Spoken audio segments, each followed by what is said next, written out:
Scoop4Kids!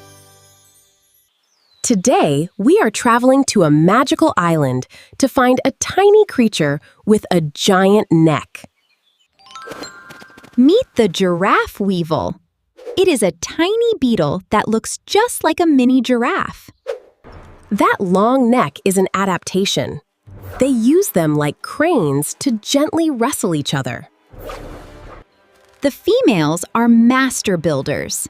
They roll green leaves into tight little tubes for their eggs.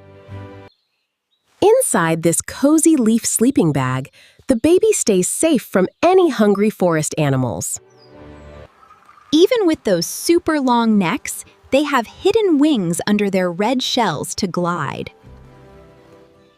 Nature designs the most amazing shapes and tools to help every little creature survive. That's today's Scoop.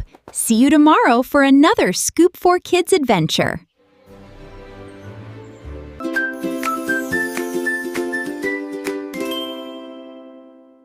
Check out Scoop4Kids.com.